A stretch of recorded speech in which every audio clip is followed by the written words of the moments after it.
the big story where we can see our president with the speaker by 6,802 restates that's at the end, and workers 3 monarchs over because it feels it's not actually favorable to the, like, for Christ's sake, just as you said, problems in your state. If you're freezing secretaries or demoting them because you feel they're not competent and you have better people to put in there, fine. Perhaps you know that that's the problem of the together. Like, there's no need for, and that's all on the Nation newspaper. on page 7. And the big story, high governors in sick, can read that, and you can read all of that on 38,000. What was the reason? Parliament and together to build Nigeria of our dreams. So you don't go out and leave the rest of the people to build Nigeria for you.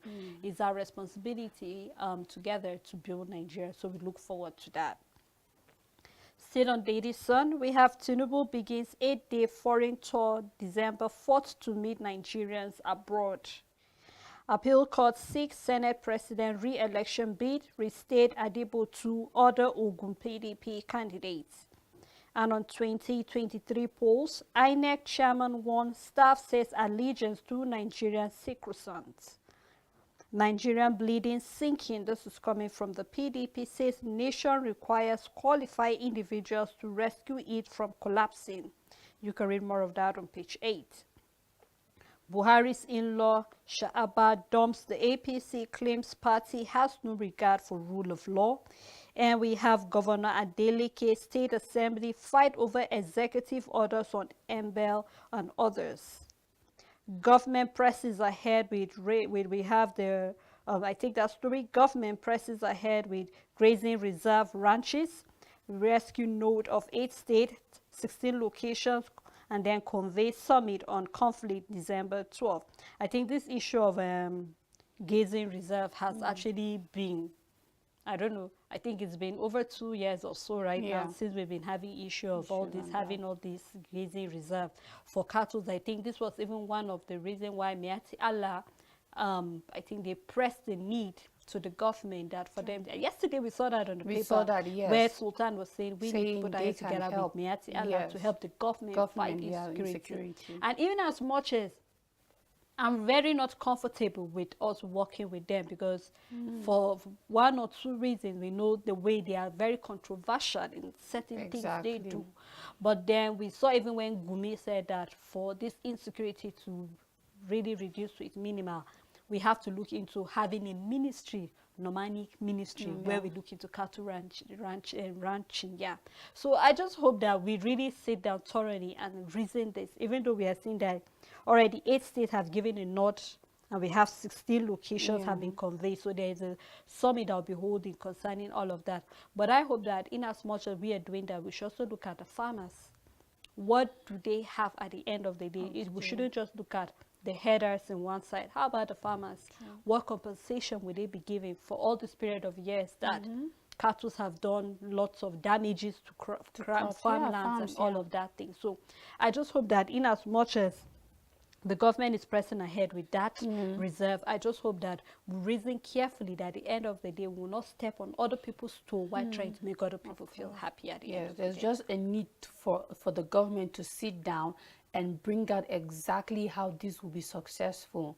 It's fine if other states are accepting it. I believe that they know what it will entail for them, what the ups and downs, the disadvantages and the advantages that will come with this and ranching and then giving grazing space for all these nomadic farmers and all of that. There's no harm with that. But for every state accepting that, should know everything that it takes. And just as you said, hope it won't come and be an effect for the farm. Already find a solution for it. It's just about thinking far ahead than just at the present, because it's not enough giving these people the grazing license or ranches and all of that, but there could be problems that would arise. So let's sit down, be futuristic in our discussion, not just about the moment, but think about the future and say, if this problem should come up, this should go on. And then of course it should be the states should independently decide if they want to agree to this or not. It shouldn't be passed, because I think that was one of the problems at the beginning. It was almost like the federal government was trying to make it compulsory to states. But I believe for peaceful coexistence and understanding, states should individually adopt this if they want to. And for every state taking this should know there are two sides to a coin. So sit down and tackle everything that could come up as a result of this before you go ahead with your plans. True. Well, and that's all on the Daily Sun newspaper. Okay, I have one more story, which it says a fire destroyed goods worth 700 million naira in Onitsha market. Well, I hope we find the cost of that fire, and also that the traders will be compensated for that. And that's all on the Daily Sun newspaper. On Nigerian Tribune, still on Ocean, governor nullifies employment of workers done after July 17, suspends three monarchs' appointments, and the writer says orders police to secure palaces, suspends OSIEC chairman and members, state of Osun anthem crest, flag backed by law. This is coming from the Osun Assembly. And then fracas as Osun NURTW factions engage in supremacy battle. Police arrest 10 workers. And you can read all of that on page 4 and 26. And the big story, petrol sells as high as 260 naira per liter in many states, and you can read that on page 5. And I want to believe that in some places it's higher than 260. Still on Nigerian Tribune, Tribune is best in political reporting at 2022 NMMA, gets nomination for editorial writing and 6 others, and you can read the awards and everything on page 4. Federal government issues travel advice to Nigerians in US, Europe over increased robbery incidents. NDIC declares 100% dividend to pay depositors of 20 liquidated banks, and you can read that on page 6. Be neutral, professional in your conduct, Yakubu 1, Rex, and others, and you can read that on page 23. ASU students activists protest, say federal government failed to honor Bajabiamila MOU. You can read that on page 3. And then we have Unilag ASU president joins UI protest. Appeal call reinstate Adebutu all Ogun PDP candidates. The writer says affirms Makina as APC Yobe not senatorial candidate, and you can read that on page 22. We have some picture stories. You can get what they're all about on the Nigerian Tribune for yourself, and that's all the news on Nigerian Tribune. All right, let's take a look at the New Telegraph newspaper. Liquidity squeeze, CBN credit to bank hits 1.37 trillion naira in 1 month. NDIC declares 100% dividend for 20 liquidated banks. That you can also find on page 8. And we have on the issue of insecurity, political instability, Russia-Ukraine war, ECOWAS' greatest concern. And this is coming from President Muhammadu Buhari. And we hope that with all that is going on during that, we'll be able to come with a lasting solution, that all this war will not directly affect us, especially when it comes to food crisis. That is what we are crying about, because most of our wheat, cereals, and all that come from Ukraine most times. So I hope that we'll look into how we can be independent. We don't have to always, get ourselves concerned that, okay, there's oil coming from Russia. What do we stand to gain? We're even supposed to actually gain from it, but reverse is the case presently. So we hope that for all the countries that were present during the ECOWAS meeting, we'll be able to sit and deliberate what we can do, because if we are looking at insecurity, political instability, and all of that, I think this is really something that should be discussed elaborately, and we hope that we have a long-term solution at the end of the day. And you know, Sally, as long as Nigeria keeps remaining and being comfortable as consumers only, will keep having to we'll keep facing this problem.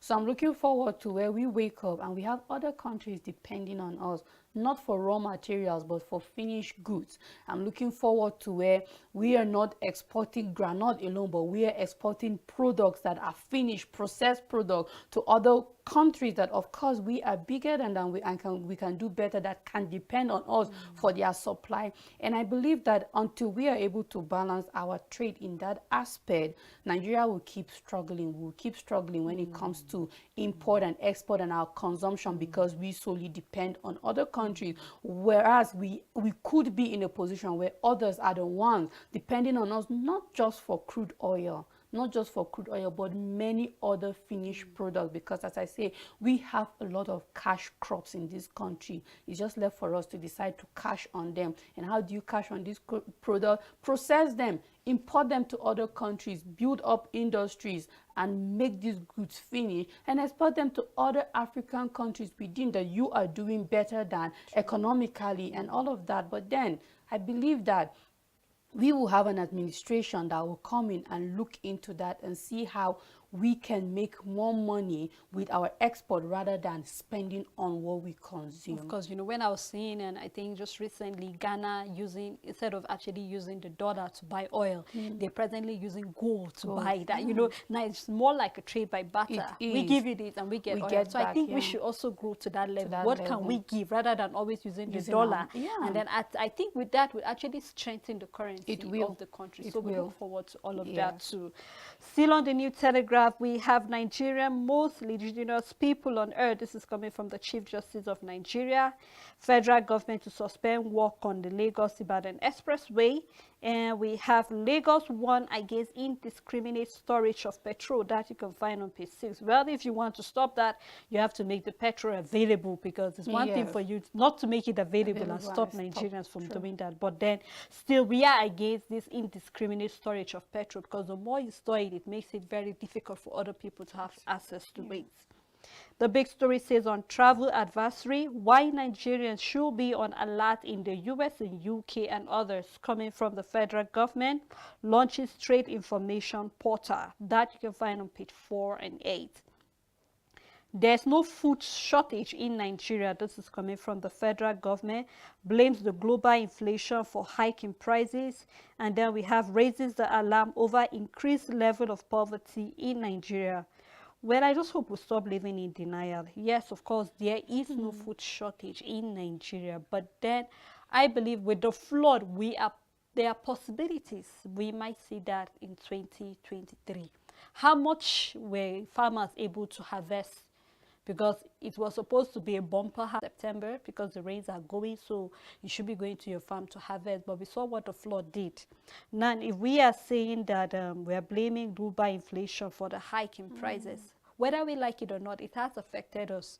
The flood affected the crops present in the market. We are no longer buying a measure of rice the way we used to buy it.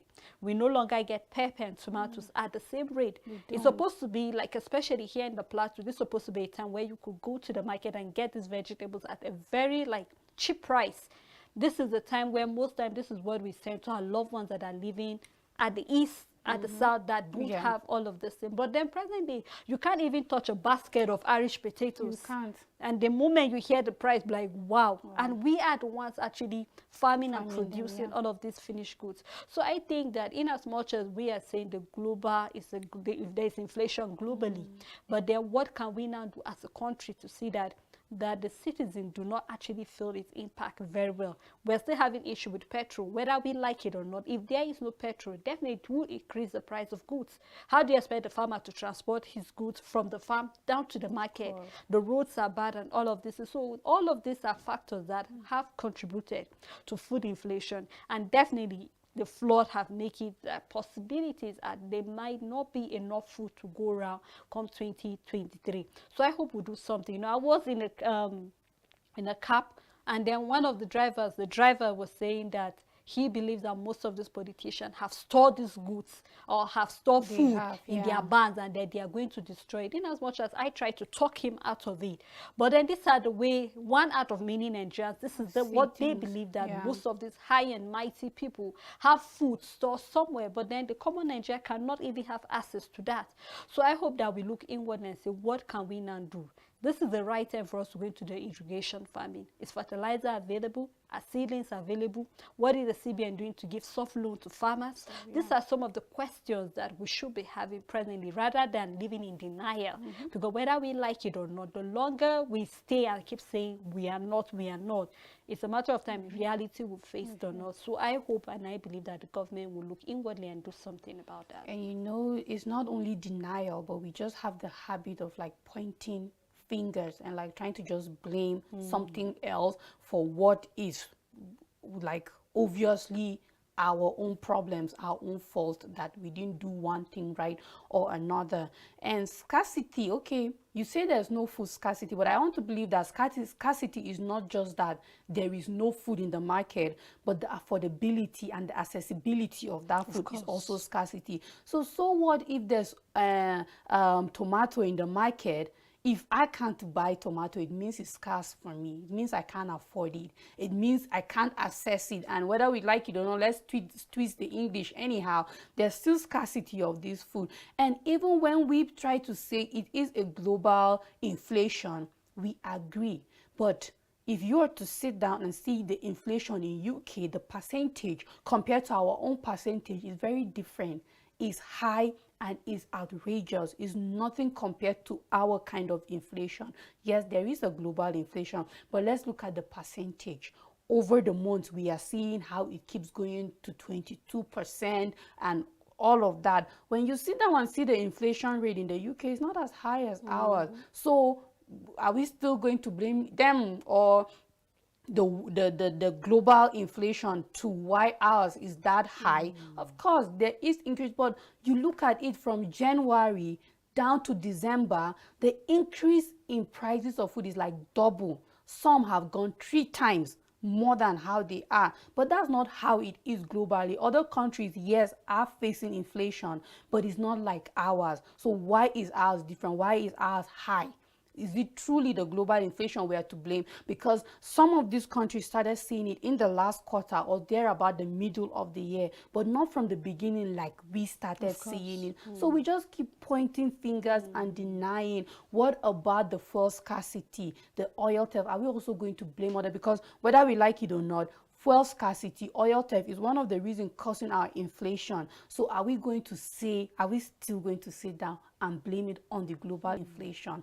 Stop being in denial and face the reality, and just stop pointing fingers at others. Stop the blame game and just look at the way to solve the problems in this country. Of course, Rachel. Well, let's look at other stories. Still on New Telegraph, we have local government poll Adeleke suspend the OSIEC chair members, commission withdrawal of certificate of return, Osun Assembly kicks over decision to rename the state. That you can find on page 2 and 5.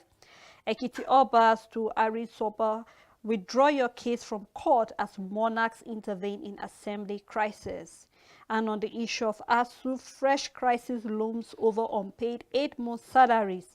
Lecturers stage solidarity rallies in Uni Ilori and UI. That you can find also on page 2.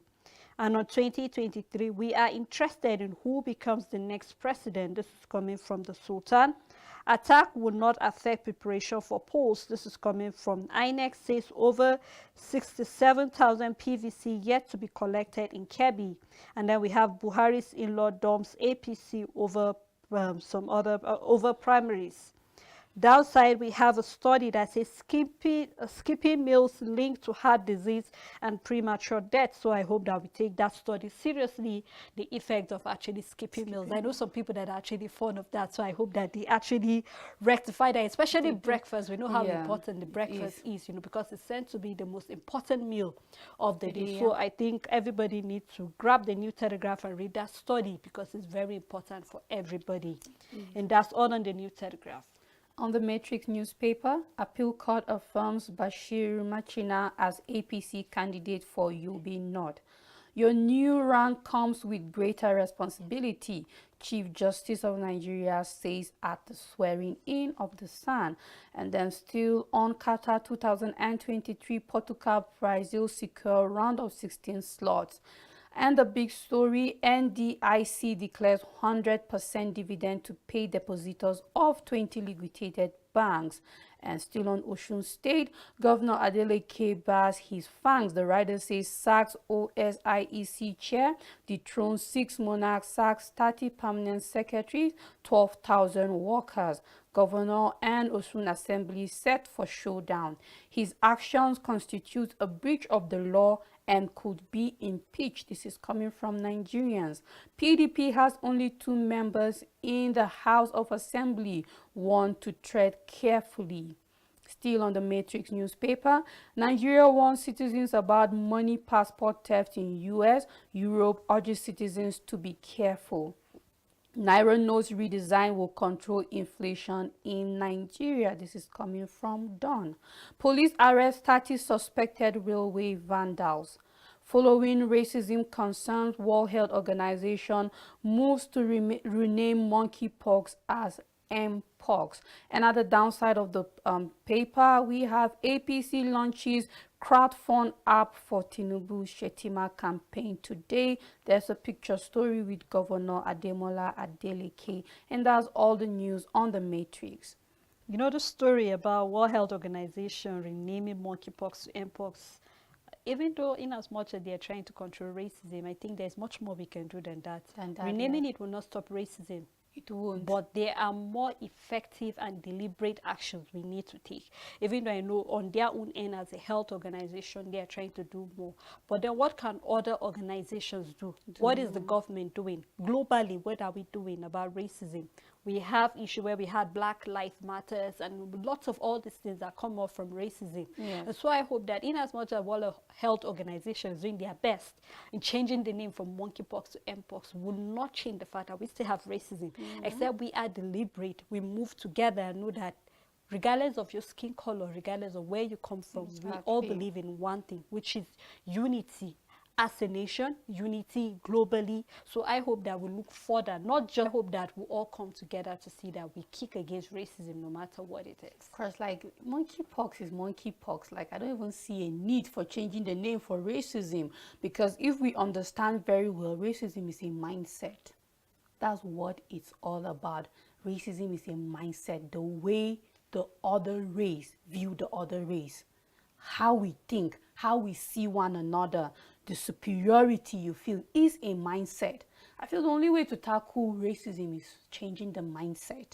Okay, not just changing names. Okay, like it doesn't matter if I'm bearing bush, as long as I'm a black person, I'll still feel racism wherever I am. It's my color, it's not the name. Is the color of your skin. So it's about changing the mindset about how the other person sees you, regardless of your color, not because of your name. So I believe that, well, we can give them credit for making a move towards that. But I feel that racism is all about mindset. That's what needs to be changed. So instead of changing names, let's think about what will change people's mindset. True. What will make people think differently? What will make them stop feeling that their skin color defines their superiority, that it has nothing to do with that. We just have different genes flowing. We have the same organs. We function the same way. The disease that will kill you will kill me. So it's a mindset. That's what needs to be corrected, I believe. Truly. Well, let's look at the Punch newspaper. We have foreign NGOs, fintech firms linked to terrorism financing, and we're still waiting for the names of those who are actually financing this terrorism. We've had this story over and over on the papers, but then we're looking forward to the government and also the Attorney General actually, publishing those names publicly so that we can be aware of all the people that are involved, the private organization, the individuals, whoever is behind that. I think they should be brought to book as soon as possible. True. We have no candidate for National Award nominees failed exam. That you can also find on page 29. 50% materials deploy burnt office threatening polls. This is coming from INEC. ASU warned of new crisis seek intervention. That you can find on page 29, and we hope that the memorandum of understanding that they had with the speaker will actually be honored at the end of the day, because we really do not want us to be, leaving the classroom just when we're excited as students will be back to start having their lectures and all that. The big story, we have APC Assembly tackle Adeleke, governor sacks 12,000 workers. The writer says APC FUM says governor cutting endless litigation, agitation, distraction. State of Osun backed by law, governor's action illegal, says the assembly. Sack local government chairman head to court. PDP backs Adeleke's actions and hit the APC. And we're having from the Resident Doctors Association, they said 10,000 resident doctors remaining in Nigeria. That is the whole of Nigeria. So I wonder how many are in each state out of the 36 plus the FCT. We're having just 10,000 resident doctors remaining. Now we know they do basically most of the work. They do. Let's not even look at the surgical doctors and all of that other thing. We're still having limited number of, I think when we were looking at World Diabetes Day, we saw that the centers were very little few, doctors. just 200 and something. Something centers out of, you can imagine the patients that are actually living with that diagnosis and all that needs to be done. So it's really sad that we're having just this. I hope that we do more and also look how we can make the environment more favorable so that our resident doctors will stop leaving. Contractors suspend Lagos-Ibadan road construction resumes January. We have Kanu APC chair caught with 367 PVCs jailed. Well, I'm really happy for that. So we can do more, and we have the picture story where we can see the president at the opening of the ECOWAS in Abuja on Monday, and that's all on the Punch newspaper. On the Daily Independent, Adeleke sacks 12,000 newly recruited workers by Ayatollah, suspend 3 monarchs, OSIEC chairman and members. Federal government cautions Nigerian traveling to US and Europe. And the writer says gives reason for high cost of fertilizer. And you can read that on page 35. The big story, living strong electoral system remains sacrosanct. This is coming from Buhari. The writer says affirms Nigeria's vow to restore political stability, security in West Africa. Still on 2023 election, INEC pledges allegiance to Nigerians, warns staff against compromise. Finance Ministry dismisses allegation of budget padding. That can be found on page 7. The Chief Justice of Nigeria reiterates call for constitutional amendment, swears in 62 sounds. NDIC pays 113.20 billion naira to depositors of liquidated banks. Presidential poll, APC to launch crowdfund app, and that can be found on page 7. ASU threatens fresh crisis over federal government's no work, no pay rule. The writer says protests alleged victimization of members, says agreement yet to be implemented. And at the downside of the paper, APC Yobe Nod, Machina floors Senate President Lawan at appeal court. And you can read that on page 6. And that's all the news on Daily Independent. On the Guardian newspaper, Senate President Lawan loses at Court of Appeal. That you can find on page 3. Attacks on facility troubling won't deter us from conducting credible polls, INEC vows. The big story here, we have cyber crimes raise concerns for 30.2 trillion naira monthly e-payments. The writer following that story saying Nigerian count losses as fraudsters get sophisticated empty bank accounts. There of the IT staff worsen recovery time in banks. NCC issue over 9 security alerts since the beginning of 2022. And experts seek review of Cybercrime Act 2015, kick against plead bargain. And I hope we really do something to it. You know, you remember the story you read about those that were being laid off, over 130 something, and that is from the tech firms. And we need these tech firms whether we like it or not, because we're talking about ICT, we're talking about cyber crimes, we're talking about lots of things, and we really need the experts in that area. Imagine what it feels like after keeping your money and then boom, you go and then it's being cleared. We've seen people that are very smart. So I hope that the Nigerian government moves swiftly. Especially, I am very, very scared about the electronic transmission of results. How credible is that going to be? Are we not going to have cases of somebody hacking into the system at the end of the day, doing something, tampering with the result and all of that thing? So I hope that we don't just look at this as just another story on the papers, but just like we're having experts seeking a review that will actually review the Cybercrime Act and then look into what are some possible ways that we can actually control this as much as possible, and those that are behind it, what can they do to actually help them out, because we can use that smartness, intelligence, you know, rather than kicking them and taking them off to close them in jails.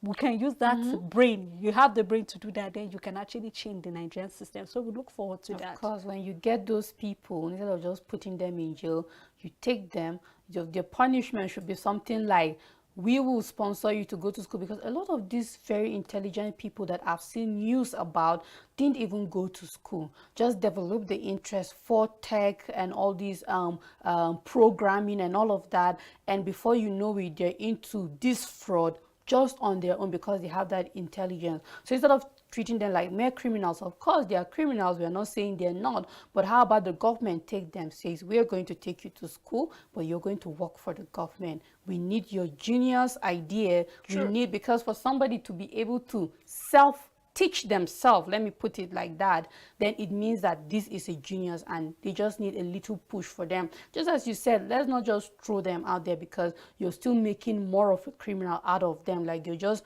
putting them out there and they'll be more harm to the society. Take them, make them your own, let them be government property as a punishment. True. They work for you, and then we develop our technology in diverse way, because we need this. Just as you said, if we are truly going to go digital as a country, meaning we can wake up one day and just vote without going to any polling unit, but just vote on our phones and all of that, then we need every hand on deck. There can't be too much technical persons. We need all of these people to take Nigeria to where we need to go digitally. Yeah, so those people that have been laid off, I'm really scared. I hope that we utilize that genius skill that is out there. Downside of the Guardian newspaper, we have appeal court restate Adebutu and others in Ogun State. Beware of politicians craving for power, Chief Justice of Nigeria warned the judicial officers. Adeleke suspend OSIEC chairman. 6 others dethrone 3 monarchs. And we have enough food for Nigerians, Agric Minister boasts. That you can find on page 4. And we have the picture story here. So do well, grab the Guardian newspaper and read any of the story that is of interest to you. On the Business Day newspaper, starting with the big story, cocoa output seen shrinking 15% on black pod disease. Surging demand pushes prices up to 77%. And I like to say this is not a good one, just after we finish talking about the cash crops we have in this country, and cocoa is definitely one of it, seeing that it's been affected by the black pod disease. I hope something is being done about it, because we can't have when we are dealing with theft in oil, we can't come to our agricultural sector and then our rescue and then the crops that we are relying on to make us some money are suffering with one disease or another and going down production 15%, and we can see a 77% increase in the price. So I hope that something is being done about this, that it would be a problem that will be solved quickly. I don't know how the farming season for it is, or how long will it take for this disease to be taken out and then stop the affecting the production and all of that. But I believe that for it to be on the news, something will be done about it. Sure. Yes, still on Business Day, why diesel remains high despite oil prices decline. You can read that on page 30. Retail policy seen as critical to Nigeria's local production. Finance Ministry falls 206 billion naira budget paddling allegation. You can turn to page 2, and that's all the news on Business Day. And on First News, we have published the list of 12,000 workers Oyetola 8 years Osun government. Barely 24 hours in office, Adeleke sacked 12,000 Osun workers, dethroned 3 monarchs, signed 6 executive orders taking immediate effect, clashes with House of Assembly as lawmakers reject reversal in state name, excuse me, and then remove the OSIEC boss orders the local government has to replace SAC council chairman. State Electoral Commission withdraws cancelled APC member certificate of return. So you can get the First News and read that big story. And we have other story, ASU threatening fresh strike over no work, no pay. And that's my fear. I hope we'll do something about that. And we have on 2023 appeal court restate Adebutu and other Ogun PDP candidates. Nigerian convicted in suspected pirate attack on the Danish sailors. And we have other stories, and that's all on the First newspaper. On Nigerian News Direct, why we remain TASCE after Awujale. This is coming from Obiodun. Trouble looms over massive layoff at Tin Can Port as MSC acquires Bolor. And you can read that on page 6. Troops raid bandits, hideouts, rescue 9, recover 90 cows and 4 motorcycles. This is a report from Kaduna. And the big story on Nigerian News Direct, new administration, Osun boils as Adeleke sacks 12,000 workers, dethrones 3 monarchs. The rider says nullifies employment into MDAs, commissions, boards, parastatals after July 17, 2022. Suspends OSIEC chair and 6 others.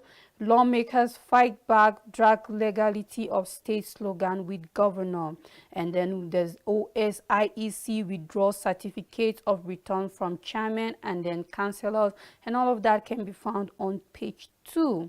Still on Nigerian News Direct, banks in liquidation. NDIC pays 113 billion naira to 443,949 insured, uninsured depositors. This is coming from the managing director. APC to launch crowdfund app. First NCC digital park set for completion January 2023. Then we have LASG pays out 548.9 million naira to beneficiaries of deceased staff. And that's all the news on Nigerian News Direct. All right, let's take a look at the Vanguard newspaper. We have in 2023, Buhari Sultan Lulumba seek end to ethno-religious politics. That you can find on page 3. And from Yobe North, Lawan loses as the appeal court affirms China as the APC candidate. Is doubtful headers with full destroy farms. This is coming from the federal government. You can read more of that on page 3. And we have a big interview with Dr. Baba, the registrar and also CEO. He said what we are doing to improve environmental health. So it's something everyone needs to read. So you can get that on page 14 of the Vanguard newspaper.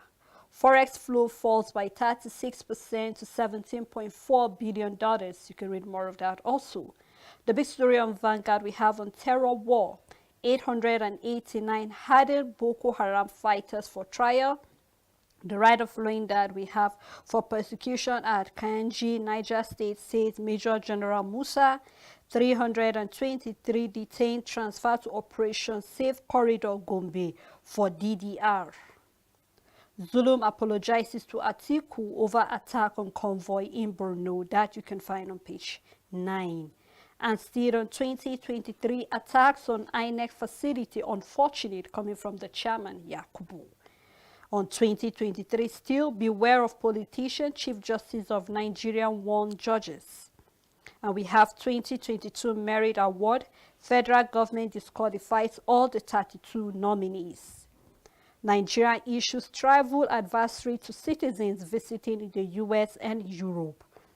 We have a picture story at the opening session of the ECOWAS Parliament. That's in Abuja yesterday. So do well, grab the Vanguard newspaper, read any of the story that's of interest to you.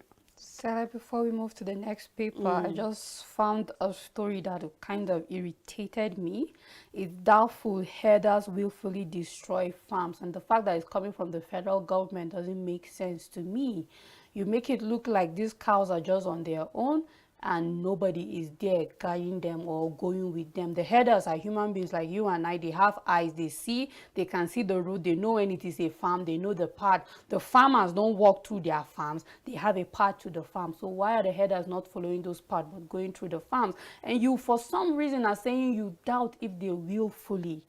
It doesn't make sense to me that this comment, and I believe any farmer reading this, knowing what herders have done to their farm, will find it very offensive and annoying that the federal government will make such a comment. Of course, I'm not here, I don't know the mind of the herders, but then I believe that they're not careful enough not to destroy those farms. Even if it's not willfully, they are not mindful. They are not mindful. They don't put their thoughts into making sure that their cattle don't destroy the farm. So yes, it might not be willfully, but then we can't take the fact that there's no intention there, or they're not being careful or not being mindful about these farmlands. So yes, these herders are human beings. They're not blind men leading cattle or something like that, and the cattle don't go out on their own. They're being led by someone. Exactly. So why would you make such a statement? I don't have to be a farmer to find this offensive, but I want to believe that a farmer that has been a victim of herders or all these herds destroying their farms will find this very offensive, and I think it shouldn't come from the federal government for whatsoever reason. Even if you want to defend these herders or whatever, say something better to make the farmers feel secured, feel safer, that you're doing something about it rather than defending them in such a way. Permit me to add up a little to what you just said, Richard. And I believe that this is a point where we need the federal government to set a rule or an act that will protect farmers from all of these cattle that do.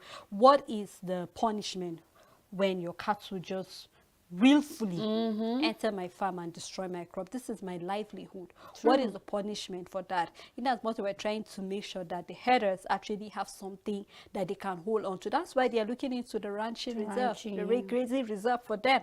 So what will now be done for farmers at the end of the day? I've seen where even some of these herders will threaten farmers when you talk to them about their cattle. So I hope that the federal government will sit down and see that a bill needs to be passed to protect these farmers from these herders that mostly willfully lead their cattle to destroy farms. The next paper, the Business Standard. Government can now raise fuel power prices by passing regulators. Water transport workers call off strike on pay hike decision. And we have a big story that says, will ICB kiss goodbye to its deposit in NBFI? This is a question. A month after gene therapy, Rehan can now move, sit up and talk. And I believe that this is kudos to the Bangladesh health sector and the medical team that must have worked on this child. Then let Rehan not be the last child to get treatment for spinal muscular atrophy. And you can continue reading that on the Business Standard. We have a story at the top of the page that says banks are being emptied out. We will just sit idle and watch. This is coming from the HC. And we have ICB deposit stock in NBIF. There is a chart there, and that's all the news on the Business Standard. Thank you so much, Rachel, for doing this with me. You're welcome. Thank you to all the crew members. Thank you to all our followers. I think we have a comment I would like to take and round up the program. This is coming from Tina Wilson Deladi. And she said, keep up the good work. Thank you so much, Tina, for that beautiful comment. Until we come your way again, to have a blessed day ahead.